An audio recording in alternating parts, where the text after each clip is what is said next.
a heated showdown in the White House.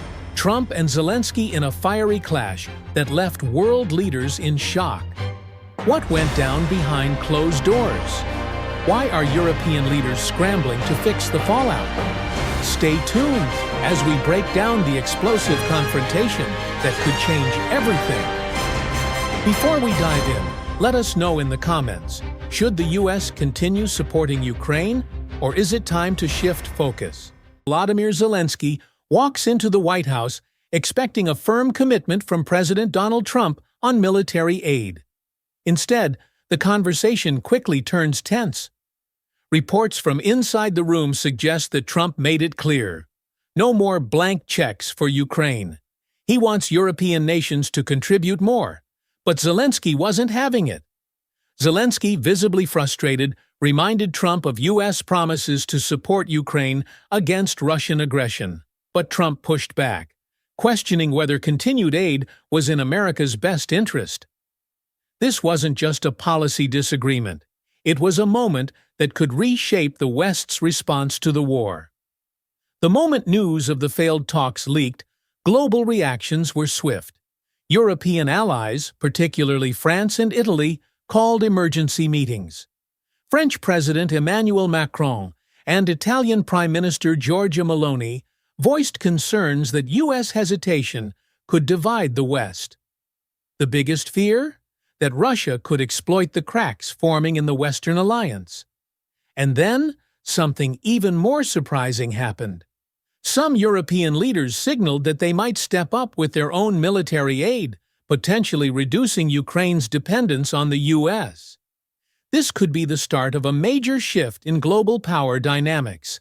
If Europe takes the lead, it might permanently change the U.S.'s role in NATO. The media has been on fire since the confrontation. Conservative outlets praise Trump for putting America first, while liberal commentators warn this could be a disaster for Ukraine. Even within the U.S., reactions are split. Some Republican lawmakers are backing Trump's stance, while others warn that pulling back support could embolden Russia. What do you think? Drop your thoughts in the comments. Should America continue helping Ukraine, or is it time to step back? And then there's the public reaction. Protests have erupted in multiple cities, with activists on both sides making their voices heard. One side says Ukraine can't win without U.S. support. The other says America needs to focus on its own problems first. Who's right? For Ukraine, this couldn't have come at a worse time. The war is still raging, and every bit of U.S. military aid is critical. If Trump sticks to his stance, Ukraine may have to rely more on European allies. But the problem? European nations don't have the same military resources as the U.S. And what about Russia? Experts warn that if the West starts showing hesitation, it could embolden Vladimir Putin to push harder. Putin has always played the long game. If he senses division in the West, he may escalate attacks, believing the U.S. won't intervene. So, what happens now? Trump is expected to make a formal statement soon, and world leaders are waiting to see if he clarifies his position. Meanwhile, Zelensky is already working to secure alternative support, whether from Europe, NATO, or even private defense contracts. This situation is still evolving, but one thing is clear. This isn't just about Ukraine anymore. This could redefine U.S. foreign policy for years to come. One thing is clear. This White House showdown is sending shockwaves across the world.